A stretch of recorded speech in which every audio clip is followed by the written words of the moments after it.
botou uma série de reações ali em um caso, no outro, e disse, né? O tratamento biológico dos efluentes e de resíduo dos esgotos, após a biodegradação dos compostos orgânicos, inclui a nitrificação, que é a conversão dos íons amônio em nitrito, nitrificação, e posteriormente em nitrato, ato, ito, menor NOx, maior NOx, menor NOx, maior NOx, oxidou, maior NOx, menor NOx, reduziu o NOx, perfeito? Então, redução e oxidação. Por ação microbiana, conforme as etapas representadas de maneira simplificada pelas equações 1 e 2. Esse é o tamo de boa. Vamos nós, então. Considerando-se essas informações associadas às estruturas e às propriedades dos íons, é correto afirmar. Se precisar lá, a gente vai botar as reações, tá? A oxidação não leva porcaria nenhuma, então eu não vou fazer esse negócio. O átomo de nitrogênio no íon amônio recebe elétrons do átomo de oxigênio. É mesmo, né? O átomo de nitrogênio no amônio, nitrogênio está ligado a hidrogênio. E o nitrogênio é mais eletronegativo do que o hidrogênio. Então ele está de uma forma reduzida. Aí eu pego o oxigênio, que é mais eletronegativo do que ele, e boto na jogada. Ele agora aparece não mais ligado ao nitrogênio, mas ao hidrogênio. Ele aparece ligado somente ao oxigênio. Ele está oxidado. Então ele pega e me diz, o nitrogênio recebe elétrons. Agora onde é que está o show da brincadeira?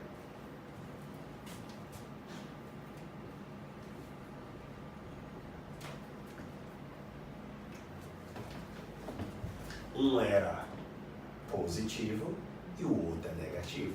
Então, se eu pegar e empurrar ali para o aluno, dizer que ele recebeu o elétron, na agonia o aluno vai e marca. Pô, assim, ele estava positivo. Sim, mas espera aí. Eu não estou perguntando se o íon diminuiu a carga. Eu estou falando que o nitrogênio dentro daquele íon e o nitrogênio do outro íon, essa é a comparação. Então, toma cuidado com esses ataques bobos de, olha, eu tenho PD4+, e tem o PT4+. Eles são isoeletrônicos? Não, eles têm a mesma carga. Isoeletrônicos são quando você tem a mesma quantidade de elétrons. Pô, me passei, eu sei que você vai estar numa pressão. Agora você está vendo como é que eles lidam. A forma geométrica do íon nitrato.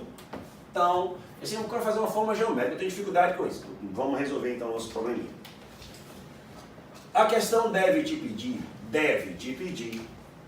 uma geometria de um íon. Por quê, professor? Torna o processo um pouquinho mais difícil. E deve ser de um ânion. Por quê, professor? Porque ele vai imaginar que alguns alunos têm estratégia para fazer.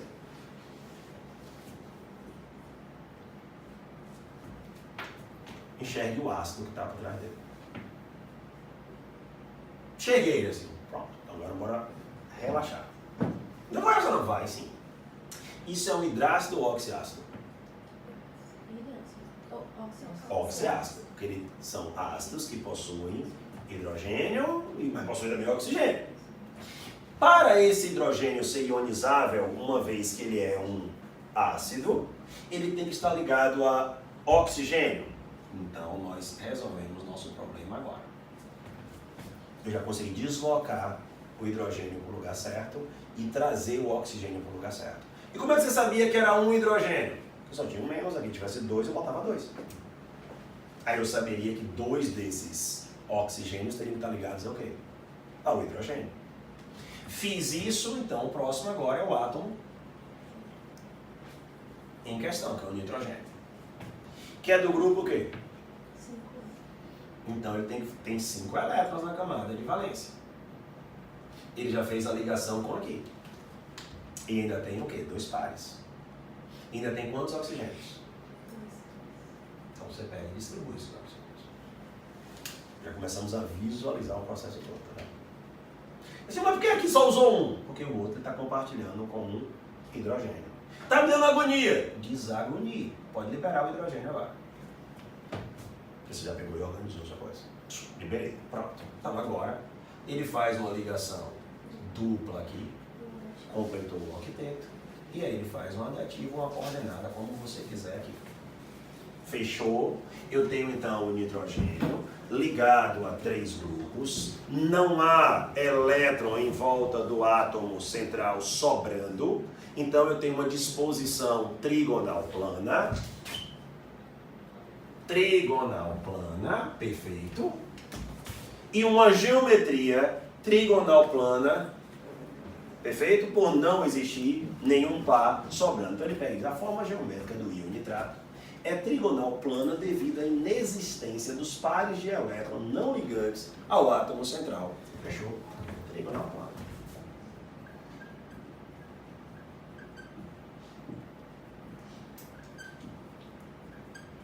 Aí você percebe uma diferença interessante entre isso daqui e uma coisa que a gente falou lá no início. Veja, ó. Estamos de boa aqui? Lá na química orgânica a gente fez isso. Então ele não atuou como ácido, ele sofreu uma desidratação. E quando ele sofreu uma desidratação, ó, ele deu origem ao quê? Ao grupo nitro. A gente chama de nitrificação daqui do negócio. Uma nitração. Então você faz em química orgânica uma nitração, você pega e encaixa o grupo nitro lá. Primeira questão que a gente fez. Fulano é o grupo da nitrosamina, é o grupo nitro. É isso daqui. Que é diferente disso daqui. Aqui ele atuou como ácido, ele fez o quê? Liberou um H+. Então aqui eu dei origem a uma estrutura iônica e aqui eu dei origem a uma estrutura que tem uma valência livre. Minha amiga. A linha eletrônica será considerada na geometria canônica quando a linha eletrônica vem do átomo central? Só com o átomo central. É porque ele que... Imagine assim, ó, você é amigona de todo mundo. Aí você agora vai fazer o quê? Você vai organizar todo mundo em volta de você. Então não me interessa se você tem uma nuvem lá sobrando. É a sua nuvem que influencia na posição dos outros que estão conectados a você. Então por isso que os campos elétricos eles são regidos pelo átomo central e não pelos outros átomos. Fechou mesmo? Então vamos pagar. O estado de oxidação do nitrogênio nos íons nitrito intermediário para a formação do nitrato é igual a mais 4. Veja como ele cobrou NOx nessa prova, né? A questão anterior foi toda associada a NOx porque ele trabalhou com os anidridos. Pô, a pessoa pegou e fez, eu nem sabia que anidrido tinha NOx. Pronto, então você achou que não cobrou NOx na prova. Prova, 2 questões, praticamente todo está aqui, ó. O somatório das cargas tem que dar -1. Sempre quando você estiver fazendo NOx de íon, circule as cargas, tá? Porque tem pouco espaço na prova. Como tem pouco espaço na prova, daqui a pouco você não sabe mais quem é NOx de elemento e quem é carga de íon. Aí você dá logo uma circulada ali. Chegou ali, ó, circulei. Bora fazer? Bora. Já eu ampliei aqui, tá? Só pra gente melhorar. Aí você pega e faz isso, ó. -2, -4. Por que você botou -2? Porque ele é o mais eletronegativo, é do grupo 6A. Aí agora fica simples de eu entender que isso é NOx do oxigênio e isso é carga do íon. Senão vira um monte de números, você não sabe nem quanto está indo mais. E qual é a carga aqui? +3. E não o quê? +4. O aluno que tem uma noção melhor de nomenclatura, ele vê esse ito associado a um elemento do grupo 5A, então ele vai dizer assim, pô, se fosse nitrato era o maior. Então, nitrito não pode ser 4, tem que ser o quê? +3, ele nem fazia a continha ali. E por final, a gente deixou a conversão dos cátions amônio em nitrito e posteriormente de nitrato é possível devido, eu acho que o cara aqui já não estava mais com muita vontade de fazer a questão não, tá gente? Ó. Porque isso daqui e isso daqui, eles acabam sendo contraditórios. Você fala, por que assim? Ele diz aqui em cima que o nitrogênio recebia elétron. A gente percebeu que ele não recebia elétron. Ele fazia o quê? Ele ia perder o elétron porque ia ligar o oxigênio. Aí ele pega e diz que esse processo de conversão de amônio em nitrito é possível devido à ação de bactérias o quê? Anaeróbicas. Bactérias anaeróbicas, elas vão atuar em um ambiente oxidante, um ambiente rico em oxigênio. Lá em cima você tem as equações, e as equações dizem que Os processos acontecem na presença de oxigênio. Então, se na presença de oxigênio, não está aparecendo na presença de bactérias o quê? Anaeróbicas. São processos oxidativos. Fechamos? Mas acho que não fechou não, tinha um cálculo aqui. Não? Tinha, olha lá. A oxidação de meio mol de íon amônio. O miserável na letra A tinha dito que era o quê mesmo? O que automaticamente detona isso e detona isso. Ele disse que era uma oxidação. A oxidação de meio mol de íon amônio leva à formação de 62 gramas de íon nitrato. Então, bora lá ver. Amônio a nitrato. Estamos tranquilo? Você está com pressa lá na prova, tá? E tem espaço ou não tem espaço? Não tem espaço. Então, evite fazer uma coisa que praticamente todo mundo faz, gente. Que é o quê? Vê uma reação dessa, vou escrever a reação global. Você não precisa fazer isso, até porque você não tem espaço. Apenas busque as reações simultâneas. Você não precisa escrever uma reação global. 2 mols de amônio gera 2 mols de nitrito. Por que você fez o nitrito? Porque é o nitrito que aparece aqui. Então, qual é a espécie que une essas duas reações? O nitrito. Então, se o nitrito já está unindo as duas reações e ele tem a mesma quantidade de mol, então fica mais fácil ainda. Porque você acabou agora, ó, de conectar o íon amônio ao íon nitrato.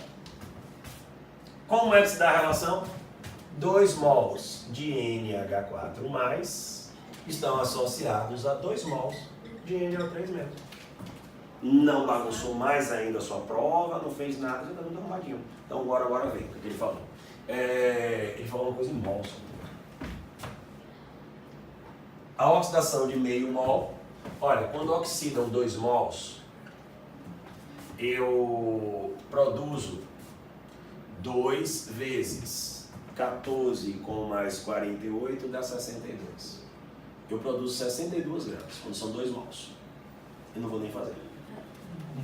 Porque ele disse que meio vai, não dá. Se 2 aqui produzem 60, pera, já ia coisar. Esqueci de multiplicar por 2 aqui, né? Então aqui faz o quê? Eu sei que nem vai dar, né? Mas eu já podia errar. Se fosse um mol ali, eu perdi a questão. 124 gramas. Então 0,5 mols. X deu quanto? 31. 31 gramas. De boa também. Tranquilo ou não? O que foi que ficou colocando nisso aí? Tá frio? É o frio, é? Quer pedir pra... Tá ótimo? É para não desenvolver bactéria. Aí o pessoal não tem um ambiente. O ponto médio trabalha com ambiente hospitalar, pra você já ir se encaixando na coisa. Se a pessoa também não conseguir. A alternativa foi C. Foi aquela. Se eu não se adaptar a esses ambientes frios, não vai se adaptar também no hospital. Tinha até um hospital aqui semana passada, não lembro qual foi, que estava com problema nos ar-condicionados no elevador também, aí acabou nada parado. Olha outra. Jaleco, todo mundo fica quentinho. Jaleco quentinho, é? Jaleco de moletom. Jaleco na coberta. Aquela miséria é fria também, velho. Ele vai esfriando. Frio. Olha aí uma pilhazinha bonitinha pra gente brincar. Agora, olha que coisa dada. Ele já me dá a equação do cátodo e me dá a equação do ânodo. Aí eu fiquei sem lembrar quem era que reduzia. Não sei lembrar quem reduzia. Então pra cá, gente. Ele está ganhando, galera. Aqui está acontecendo uma. Ele está perdendo, galera.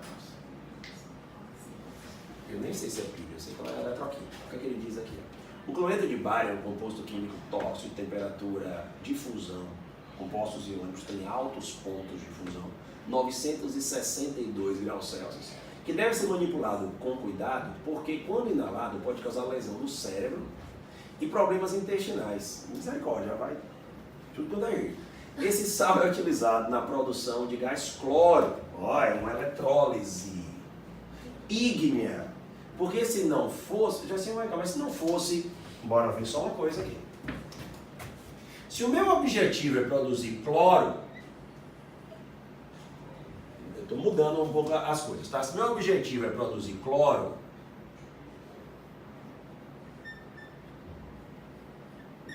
o fato da eletrólise ser ígnea ou aquosa alteraria alguma coisa em relação à produção de cloro?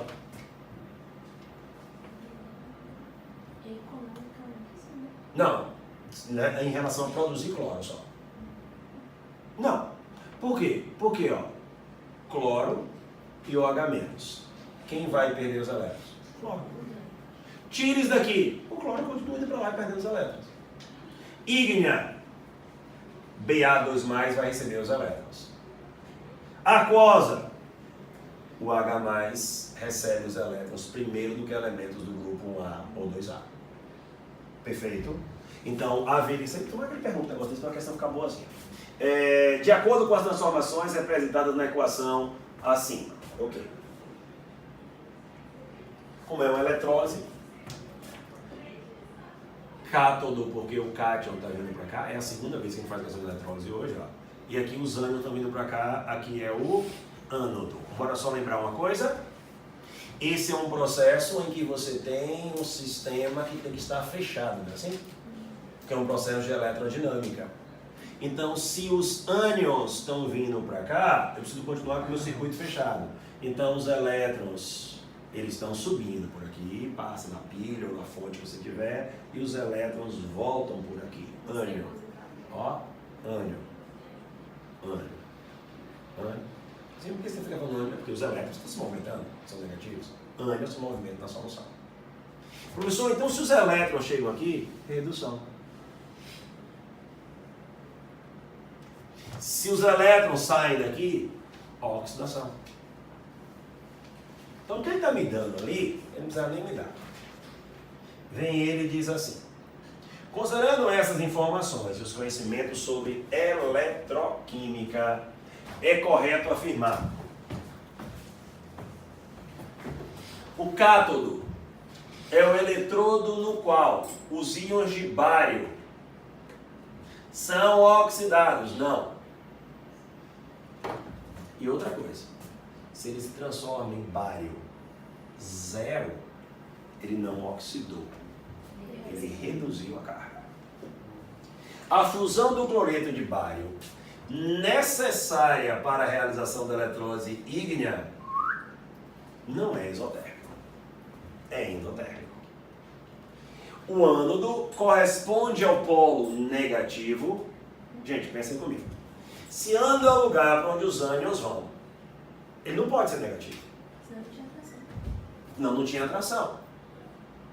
Eu vou achando os erros, cortando, e agora eu tenho 50% de chance só de pegar e acertar no negocinho. 50% só não, né? Muita. Porque eu tinha só 20 e agora eu tenho 50. Então já conseguimos melhorar bastante a nossa relação com essa questão. Fazendo o que, assim, apertando ela, até ela me dar a prova. Vá, o gabarito. A massa mínima de cloreto de bário que leva à obtenção, tem cálculo.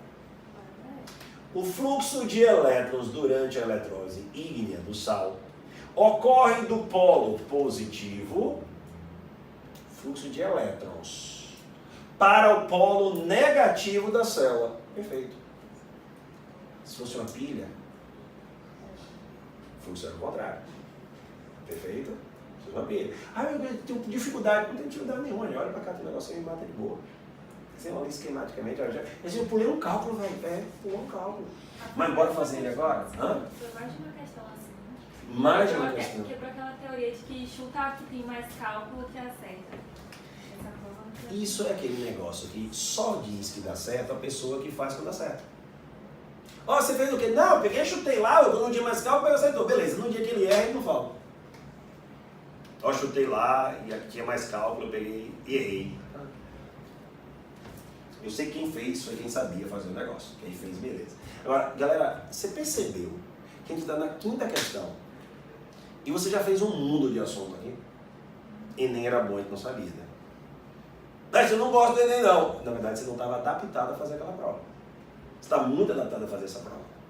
Porque eu estou fazendo a 25ª tipo de pergunta. Eu tinha feito 3, essa prova toda do Enem aqui.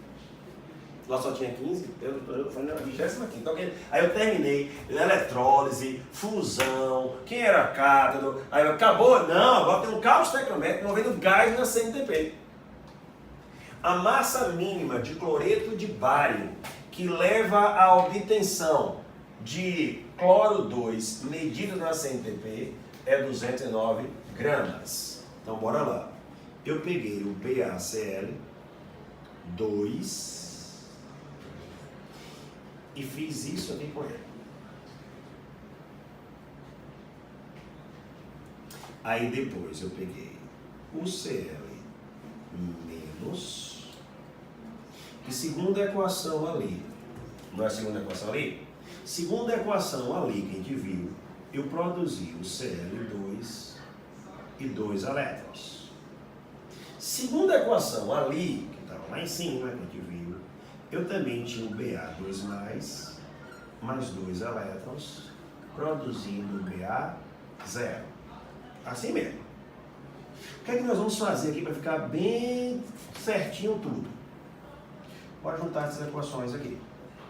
Vou cortar isso com isso, isso, opa, isso com isso, e os elétrons com os elétrons. Aí o que é que me resta? O BaCl2 sofreu uma eletrólise ígnea e produziu o Cl, que de azul estava procurando, Cl2 e Ba. 1 mol disso gera 1 mol disso e produz 1 mol disso. Como ele está querendo uma brincadeira entre esses dois, eu vou colocar aqui para ficar mais fácil para você, para não ficar espremidinho. 1 mol de BaCl2 está associado a 1 mol de Cl2. 1 mol de qualquer gás na CNTP, 22,4 litros. 1 mol de substância teria que ver com a massa da substância, que eu estou vendo vocês com a tabela, 207 gramas. Não é 209 não. 207 que botou 35 e botou 36. É 137 o bário. O bário. Aí 2 vezes 35,5. Da Baiana eu acho que ela trabalha com 36. Aí como ela trabalha com 36, eu estou sentindo só a faltazinha ali. Se desse um valor bem diferente, aí eu ia pegar e dizer assim, não, mas como ele está 209, é porque eles forçaram exatamente para dar isso aí. Se 209, tá vendo o cálculo, gente? Essa é a segunda ou terceira vez que a gente faz um cálculo. E tipo a que a gente fez ali agora, não precisa nem fazer. 209 produz quanto na CNTP? Esse é o cálculo que está caindo na prova da Baiana. Se você pegar as outras, você vai ver que também é a mesma coisa. Aí a pessoa se mata fazendo aqueles cálculos estequiométricos, pior do mundo, achando que vai cair. 209 é 22,4. 209 é 44,8? Não. Então não está errado. Porque para produzir 44,8 litros, eu preciso do dobro. E acabou minha questão. E assim, mas eu acho que se o cara pegasse, ó, e não tivesse equilibrado isso daqui, botando um 2, minha resposta deu certinho. 6, mano. Também cobrou tudo, viu? Termoquímica, soluções, não sei o que, a prova foi bem distribuída. Para 6 questões, você vê que a quantidade de assuntos e de perguntas também você tem 30. Você tem 30 para fazer, ó, começa a aparecer. Por isso que as notas de corte fizeram bem. Tomou já uma diminuidinha por conta do aumento das vagas. E aí depois você pega e distribui o assunto. Até aí agora eu já estou com 30, físico-química vindo bem. Com o quê? Termoquímica, eletroquímica, soluções, apesar de não ser da coisa toda. Aí, mas caiu inorgânica também. Você viu que foi caindo inorgânica? Anidrido para cima, anidrido para baixo, com não sei o que, aí botou peróxido, botou isso, botou aquilo. Ele saiu só trabalhando uns temas que o aluno fala, caiu inorgânica, mas não foi cair inorgânica. Caiu isso aqui, eu quero cair de eletroquímica. Ela não gosta muito de eletroquímica. Os valores de entalpia padrão de formação, como os apresentados na tabela, podem ser utilizados para prever a variação de entalpia associada a uma reação química, por exemplo, a desidratação intramolecular do etanol. Eles voltaram para a desidratação intramolecular do etanol. E volta e vez falam isso daqui. Então vamos desidratar o etanol líquido e vamos produzir C2H4 gasoso, mais o que? Água líquida. Está aí nossa reação. Ok. O que é que ele vai pedir para a gente? Qualquer coisa a gente volta. Considerando essas informações e os valores das entalpias padrão de formação do eteno, do etanol e da água relacionada na tabela, é correto afirmar que tem uns cálculos para fazer e por enquanto a gente vai deixar ele de lado. A reação de desidratação de 92 absorve, a variação da entalpia da reação, a entalpia padrão de formação do eteno é determinada pela reação de síntese entre hidrogênio e carbono diamante. Seria grafite.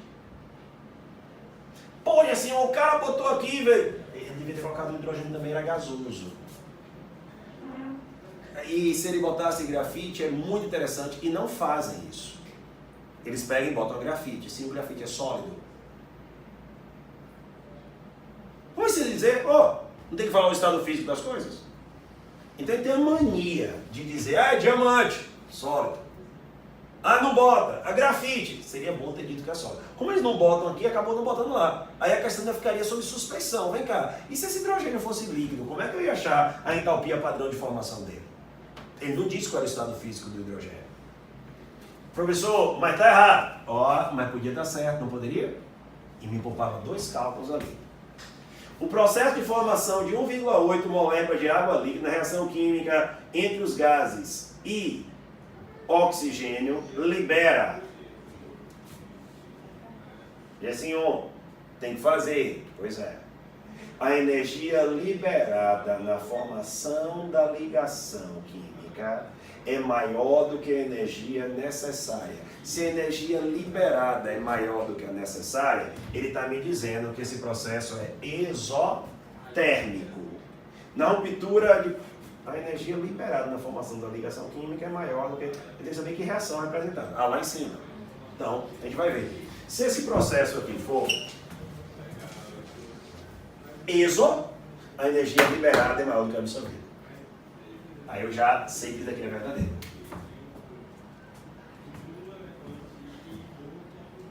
Interessante é que se aquela letra A botasse um menos ou um libera, eu automaticamente matava a E e a E. Porque a E está dizendo, eu sou exotérmica. Se a A pega e diz que a reação representada, que é a reação de desidratação, é exotérmica também, as duas estavam erradas. Eu não pode ter duas certas. Aí eu matava de uma paulada só aquelas duas e ia para outra questão. A variação de entalpia da reação de desidratação, mas ela não dá. Mas essa dá.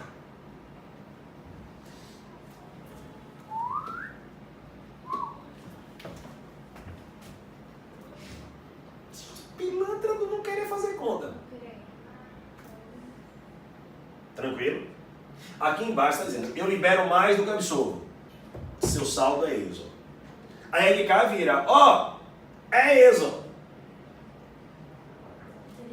Tudo bem que aqui pode dar um valor errado. Ela só não pode ser ESO. Porque se ela for ESO, a de cá também é. Pode assim, se a de cá então tiver um valor positivo, aí ela vai ser endo. Ela poderia ser verdadeira, o que não pode é a de cá. C, matamos as duas. Bora ver a outra. O processo de formação libera, mas ele quer a reação entre os gases hidrogênio e oxigênio. Então ele está querendo essa daqui. Hidrogênio e oxigênio reagindo produzem o quê? Água. E aqui tem uma coisa interessante. Veja. Quando você pega e produz uma substância composta a partir da substância simples no estado padrão e produz um mol dela, isso é entalpia padrão de formação. Agora vamos de novo. E quando você queima um mol de substância, isso é entalpia padrão de combustão. Então nós temos aqui ao mesmo tempo a entalpia de formação da água e a entalpia de combustão do hidrogênio. Então não preciso fazer essa também. Porque ele me deu o quê? A entalpia padrão de formação da água. E ele disse que a entalpia padrão de formação da água é igual a menos 278 kJ por mol. Então ele está me dizendo que a entalpia de combustão do hidrogênio é também 278, porque eles são numericamente iguais.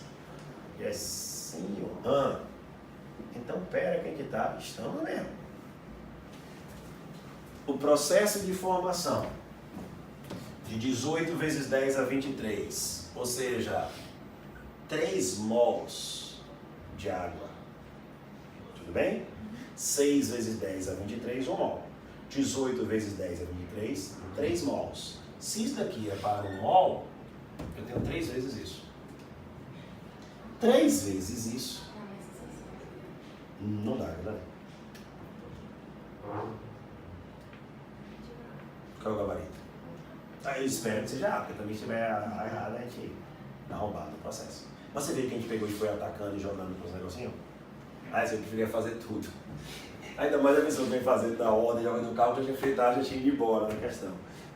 A reação de desidratação intramolecular do etanol, 92 gramas de etanol absorve. Então vamos lá. Como ele deu as entalpias padrão de formação, nós sabemos que para encontrar um ΔH a partir da entalpia padrão de formação, a gente faz como?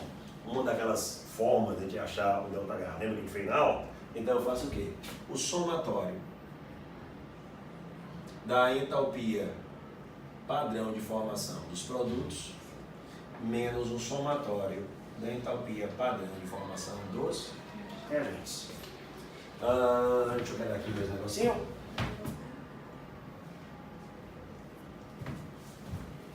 Produtos mais 52 mais menos 278 menos. Ah, gente, eu acho que eu copiei errado esse negócio. Tá tudo 278. A da prova da Baiana 90 aí, tá com ela? Aqui é quanto daqui? 281. E aqui? 286. 286. É por isso que aqui dá 272, gente. Que ele tentou botar lá 272. Eu estava achando que é uma coisa estranha. Porque ele dá lá a resposta 572. 572 é o dobro e não o triplo, tá? Para pegar e alterar lá, 286. Aqui vai ficar então 286 e aqui menos 278. Então, ΔH é igual a... Ou que sabe fazer a conta? Vou fazer aí, ó. 234 mais... Olha que vai dar indo... ΔH é igual a 500, não.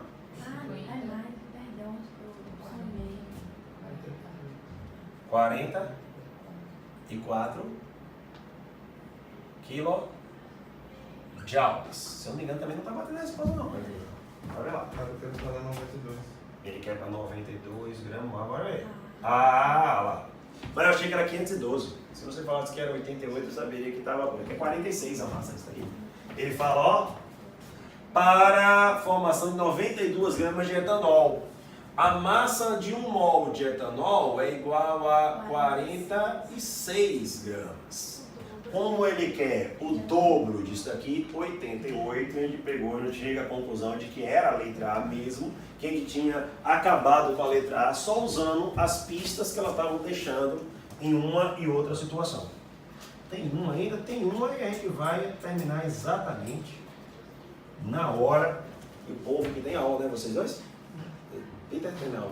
Tem aula também, Pedro? Tem. Tu tem aula, né? Vai ficar, mas só vai terminar agora aqui. Mas 7 horas, né? Começa? 6h45? Então bota na aula. Bota uma testosterona aqui. E um colesterol também. Engrenar. E assim, se você quiser ficar até 7h30, Vou. tô cheio de questão aqui. Lá, fica aí, sua folga. Eu tenho reunião, Cobrinha. Eu também. Vou fazer questão pra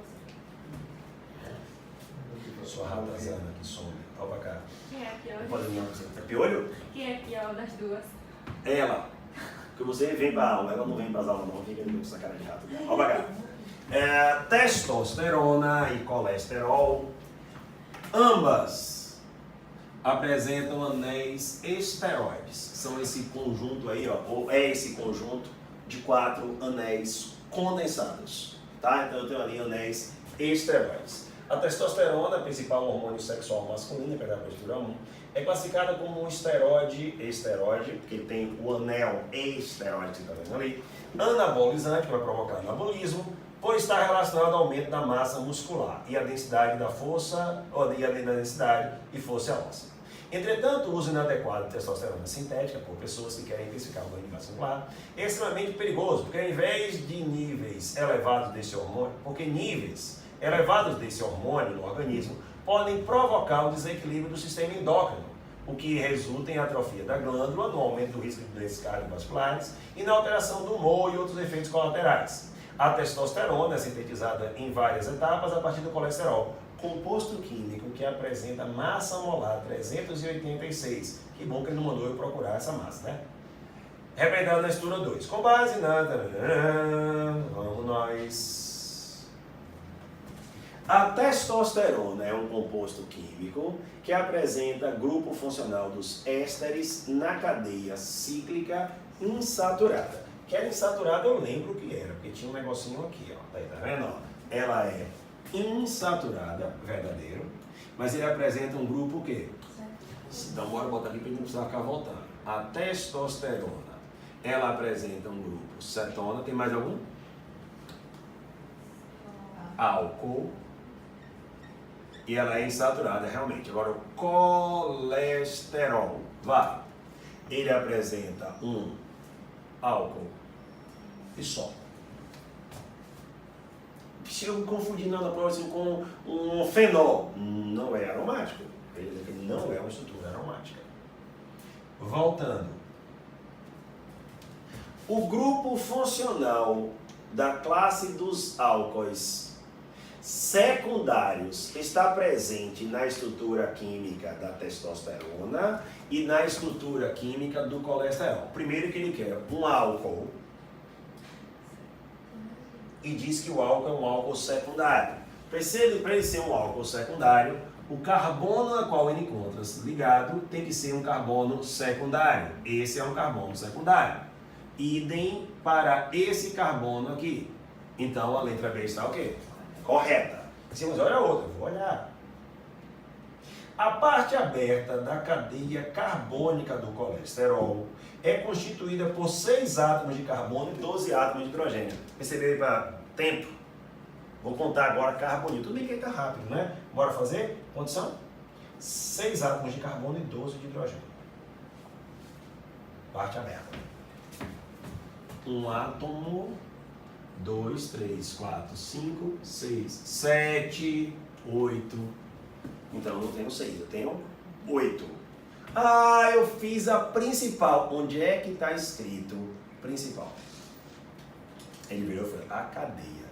Ele não falou nada, você está inventando coisa. Porque quando eu vejo a palavra cadeia, eu leio a palavra cadeia, eu já fico logo pensando no principal. Pois é. O percentual em massa do grupo hidroxila presente em um mol de molécula de colesterol é de aproximadamente 22,3%. Ele lhe ajudou demais aqui. Ele disse que a massa era 386, foi? Foi. 386 gramas é o todo. Hidroxila, 17 gramas. X. Aí você faz a conta do dízimo para te ajudar. Como você não dízimo? 10%. 10% disso daqui é isso. Perfeito? E se isso daqui é 10%, a metade disso seria 5%.